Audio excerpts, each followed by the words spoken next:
Right. So now I'm going to go over how to use the sword system, katana, whatever you want to call it, in game. That way you can kind of get familiar with how to do everything and understand how it works. It also kind of serves as a really down-to-earth representation of what you're buying in case you were interested in it. So this will just go over how everything works in game, pretty much. So the first thing you're going to do is you'll just open up your radio menu, and we're just going to go ahead and enable it. Right. So menu, katana menu, and then enable. And so now it's going to place the katana or spawn it wherever you put it during the installation. And so all you gotta do is just push your hand over it, make a fist, and then you'll grab the sheath. Put your hand over the sheath. Very important. Put your hand over the katana. That's enough. Pull the katana out. Right. And so it's very important also to notice the way you grab it is going to define how it is oriented in your hand. Right. And then when you to let go, all you do is make an open hand. Make sure if you have your gestures on for this, you'll need to do fist and open hand. Those are pretty much the main gestures you do with this. And so again, the way you hold it, right? So if I grab the katana like this and then pull out, you could just pull in and out as much as you want. Pull out, it's oriented like this, right? In order to put the sheath back, you take the tip of the sword and you put it to the opening of the sheath, and then you could just put it back in. You could let go as well once it's in and it'll work. So now I'm going to grab the sword like this, just to kind of illustrate that now when I grab it, it's oriented like this in my hand, right? So I'll just kind of show that again, right? The way you grab the sword and everything is going to define how it ends up in your hand. And then open hand will drop the object as well.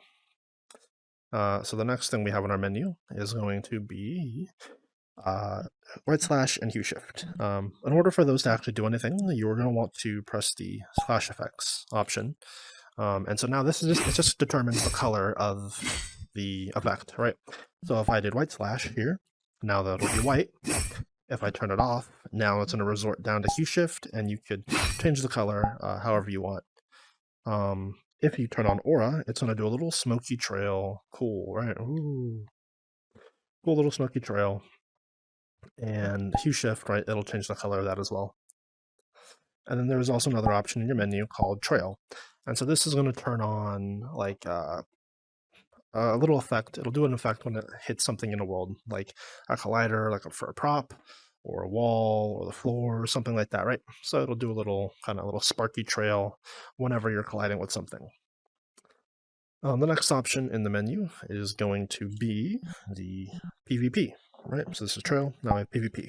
So when you're in a PvP or a PvE world, you'll be able to go up to enemies and you can pretty much just kill them, right? So you just go ahead and shunk, and it'll kill them. PvP world, it'll kill another player.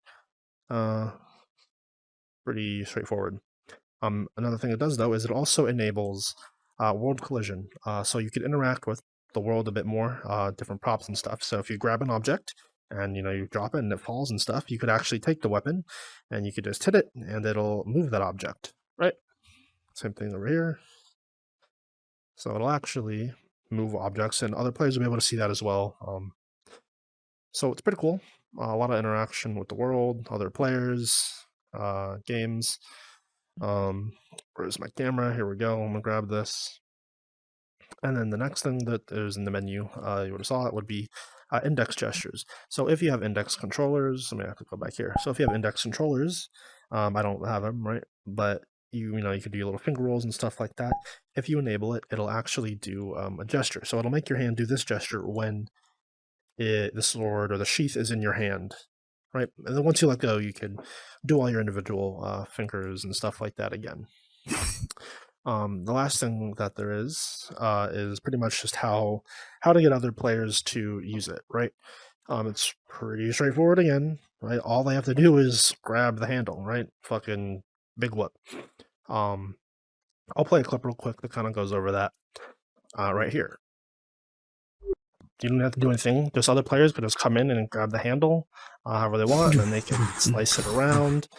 They could go scratch up walls if you have that option enabled, and then as well, whether it's on your hip, your back, or in the world, they could also come back and just put the sword back into the sheath. It's pretty straightforward. So now that we got that out of the way, a couple little other things we want to go over. how to do the special attack, and any problems or issues you might run into in game with this kind of system. So do the special attack. During the installation, there's an object called slice and dice that we move. All you have to do is hold the sheath with the sword inside of it in that position, and then you grab the handle and just go out, and it'll automatically trigger. Right, so this doesn't rely on you having to memorize, rock and roll, peace sign, thumbs up combo. I'm not really a fan of that stuff. I don't really like it. It's just fist grab, open hand to let go, and swinging to, activate the effects.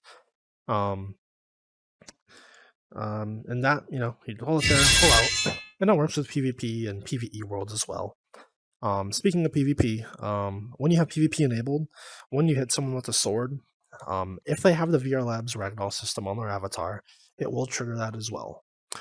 So, I don't know, kind of a neat little thing.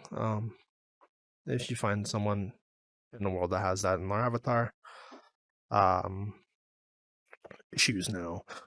So an issue you might have is that people might not see that the sheath of the sword is in your hand. If they join in late or something like that, it could happen. Happen with every prefab that's like that. Anything, right? It's gonna happen.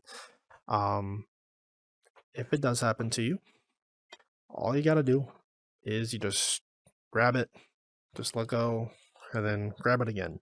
Right? It'll fix it. If something else happens, I'll pretty much just enable the system, and then disable it, or disable it and then enable it, and see if it fixes it. It should be fine. Pretty much that.